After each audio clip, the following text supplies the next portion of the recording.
மக்கள் நீதி மய்யம் தேர்தலில் போட்டியிட வேண்டும், வெல்வோம் ஒன்றாக எனும் முழக்கம் முழுமையுற வேண்டும். மாண்புமிகு முதல்வருக்கு விடுதலை சிறுத்தை கட்சி வேண்டுகோள். திமுக தலைமையிலான மதச்சார்பற்ற முற்போக்கு கூட்டணியில் தொகுதி பங்கீடு நிறைவு பெறும் தருவாயில் உள்ளது. அடுத்து எந்தெந்த தொகுதிகள் என்பது குறித்த பேச்சுவார்த்தை தொடங்க உள்ளது.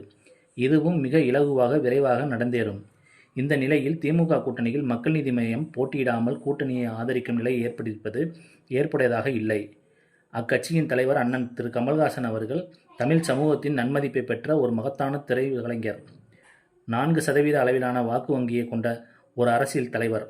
அவர் நம்மோடு மனமூந்து களத்தில் நிற்பது தான் நமது கூட்டணிக்கு நலம் பயக்கும். மக்கள் நீதி மய்யம் மேற்கொண்டுள்ள இந்த நிலைப்பாடு குறித்தும் கூட்டணியில் நடந்தேறிய பேச்சுவார்த்தைகள் குறித்தும் விடுதலை சிறுத்தைகளின் கருத்துக்களை கூட்டணியின் தலைவர் அண்ணன் தளபதி மு.க. ஸ்டாலின் அவர்களது மேலான பார்வைக்கு வெளிப்படையாக முன்வைப்பது எமது ஜனநாயக பொறுப்பு என கருதுகிறோம். கருத்தியல் அடிப்படையிலும் கொள்கை பகைவர்களை வீழ்த்தி வெல்வதற்காக உத்திகளின் அடிப்படையிலும் தொலைநோக்கு பார்வையோடு ஓரணியில் திரண்டு மதச்சார்பற்ற முற்போக்கு கூட்டணியாக நாம் பல ஆண்டுகளாக இயங்கி வருகிறோம். 2017ஆம் ஆண்டிலிருந்து நாம் ஒருமித்த கருத்தோடு இதுநாள் வரையில் ஒற்றுமையாக கைகோர்த்து களமாடி வருகிறோம். தேர்தலுக்கு தேர்தல் வாக்குகளுக்காக மட்டுமே கூடி கலையாமல் மக்கள் நலன்களை முன்னிறுத்தி மாநில அளவிலும் இந்திய அளவிலும் வாதாடுகிற போராடுகிற ஒரு கூட்டமாகவே தொடர்ந்து தொய்வின்றி இயங்கி வருகிறோம். நம்மிடையே அவ்வப்போது கருத்துக்கள் முரண்கள் எழுந்தாலும் அவற்றின் அடிப்படையில் சிறு சிறு உரசல்கள் நிகழ்ந்தாலும் கடந்த 7 ஆண்டுகளாக கூட்டணியில் கட்டுக்கோப்பில் ஒரு மெல்லிய கீறலோ சிறிய சிராய்ப்போ ஏற்படாமல் மிகுந்த நல்லிணக்கத்தோடு ஒருவருக்கொருவர் உற்ற துணையாக இருந்து செயலாற்றி வருகிறோம். இதற்கு தங்களின் சகோதரத்துவமான நல்லிணக்கமான அணுகுமுறையே அடிப்படை காரணமாகும். கடந்த சில ஆண்டுகளாக மேலும் சில கட்சிகளும் சமூக அமைப்புகளும் இக்கூட்டு இயக்கத்தில் இணைந்து நம்மோடு களமாடி வருகின்றன. இக்கூட்டு இயக்கத்தில் மக்கள் நீதி மய்யம், தேமுதிக உள்ளிட்ட 20க்கும் மேற்பட்ட கட்சிகள் மற்றும் சமூக இயக்கங்கள் ஒருங்கிணைந்து ஒரு பேர் இயக்கமாக பரிணாமித்துள்ளது. இது இந்திய அரசியல் களத்தில் ஒரு புதுமையாகும். இப்படி ஒரு மெகா கூட்டணி இந்தியாவில் வேறெங்கும் இல்லை எனலாம். தங்களின் ஆற்றல் வாய்ந்த தலைமையத்துக்குவே இப்பெருமை உரியதாகும். இந்த கூட்டு இயக்கத்தின் அல்லது கூட்டணியின் முதன்மையான நோக்கம் தேர்தல் மட்டுமே அல்ல என்பதை கடந்த கால நமது செயல்பாடுகள் உணர்த்தும். சமூக நீதி எனும் இடதுசாரி அரசியலை முன்னிறுத்தும் களம் பல அமைத்து வலதுசாரி பிற்போக்கு சக்திகளை எதிர்த்து அவரவர் வலிமைக்கேற்ப தனித்தும் தேவையான சூழல்களில் கூட்டு இயக்கமாக இணைந்தும் செயல்பட்டிருக்கிறோம். அதேபோல அதிகாரத்தை பகிர்ந்து கொள்ளும் தேர்தல் களங்களிலும் ஒருங்கிணைந்து பணியாற்றி ஏராளமான வெற்றிகளை ஈட்டி சாதித்திருக்கிறோம். 2019, 21, 24 என நாடாளுமன்ற சட்டமன்ற பொதுத் தேர்தல்களிலும் உள்ளாட்சி தேர்தல்களிலும் மகத்தான வெற்றிகளை குவித்திருக்கிறோம்.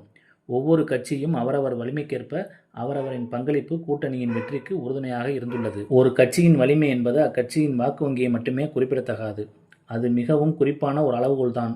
ஆனாலும் வாக்கு வங்கி வலிமை மட்டுமின்றி ஒரு கட்சியின் கருத்தியல் வலிமை, அக்கட்சியின் மீதான மக்களின் நன்மதிப்பு மற்றும் அக்கட்சியின் தலைமை மீதான நன்மதிப்பு போன்றவையும் அக்கட்சிக்குரிய வலிமைக்கான அளவுகோலாகும். அதாவது வாக்கு வங்கி வலிமை, கட்சிக்குரிய நன்மதிப்பு, கட்சியின் தலைமைக்குரிய நன்மதிப்பு, கருத்தியல் வலிமை மற்றும் அக்கட்சியின் பொருளாதார வலிமை போன்ற யாவும் ஒரு கட்சியின் வலிமைக்கான அளவீடாக இருக்கும். கூட்டணி கட்சிகளுக்கிடையான பேச்சுவார்த்தையின் போது இந்த அளவீடுகளில் வாக்கு வங்கி வலிமைதான் முதன்மையானதாக அமைகிறது. பெரும்பாலும் உறுதிப்படுத்தப்பட்ட வாக்கு சதவீதத்தின் அடிப்படையில்தான் கூட்டணியில் இடப்பகிர்வுகள் மேற்கொள்ளப்படுகின்றன.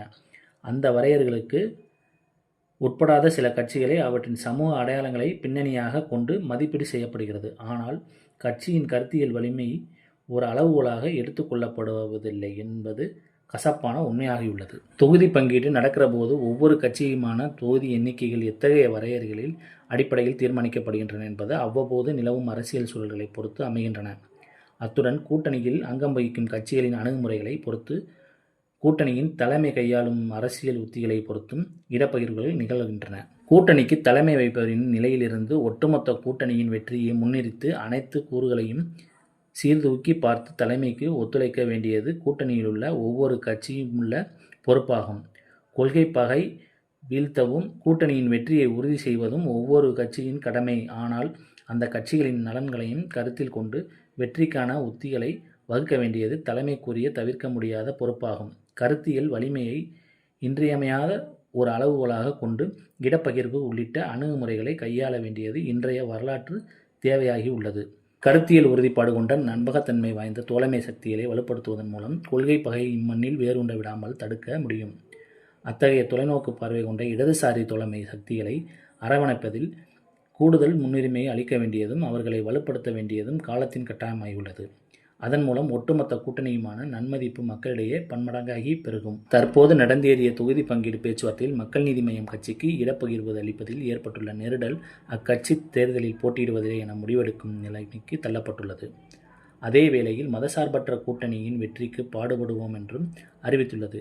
இது அக்கட்சி மற்றும் அக்கட்சி தலைவரின் நாகரிகமான அணுகுமுறை என நாம் பெருமிதப்பட்டாலும் நம் கூட்டணியின் நன்மதிப்பு ஊறு விளைக்குமோ என்கிற அச்சம் மேலிடுகிறது. தோழமை கட்சிகள் தாமே விரும்பி கூட்டணிக்கு தலைமை வகிக்கும் கட்சியின் சின்னத்தில் போட்டியிட விரும்பினால் அதனை ஏற்றுக்கொள்வது அக்கட்சிக்கு செய்யும் பெருமிதமாகும்.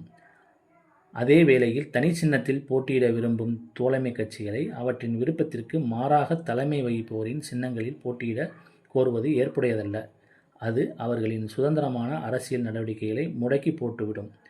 கூட்டணியின் தலைமை தோழமை கட்சிகள் அத்தகைய சுதந்திரத்தில் தலையிடாமல் இருப்பதே சனநாயகத்துக்கும் செலுத்தும் பெருமதிப்பாக அமையும். இந்த நெருக்கடியான சூழலில் மதவாத திரிபுவாத வலதுசாரி கும்பலை வீழ்த்த வேண்டிய இந்த அறப்போரில் மக்கள் நீதி மய்யம் கட்சியும் நம்மைப் போலவே தேர்தலில் போட்டியிடும் ஒரு பங்கேற்பாளராக நம்மோடு கைகோர்த்து களமாட வேண்டும்.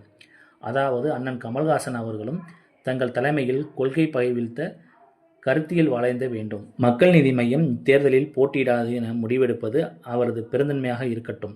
மதவெறி எதிர்ப்பில் உறுதியாக நிற்கும் கருத்தியல் வலிமையும் 4% அளவில் உறுதிப்படுத்தப்பட்ட வாக்கு வங்கி வலிமையும் தமிழ் சமூகத்தில் பெரும் செல்வாக்கு என்னும் உயரிய நன்மதிப்பு வலிமை கொண்ட அண்ணன் கமல்ஹாசன் அவர்களை அவ்வாறு விட்டுவிட மாட்டோம் என அவரை அரவணைத்துக் கொள்ள வேண்டியது தங்களின் உயரிய மாண்பாக அமையட்டும். தொகுதிகளின் எண்ணிக்கை எதுவானாலும் அவருக்கென ஒதுக்கப்பட்டுள்ள டார்ச் சின்னத்தில் போட்டியிட அனுமதித்து கூட்டணியின் மீதான நன்மதிப்பையும் தங்களின் மீதான பெருமதிப்பையும் மென்மேலும் உயர்த்திட வேண்டும் என தோழமைகளோடும் தங்களின் உடன்பிறப்பும் என்னும் உரிமையோடும் கேட்டுக்கொள்கிறேன். அப்போதுதான் வெல்வம் ஒன்றாக என்கிற தங்களின் உன்னதம் வாய்ந்த சகோதரத்துவ முழக்கம் வெற்றிகரமாக முழுமையிடும் என்று தொல் திருமாவளவன் குறிப்பிட்டுள்ளார்.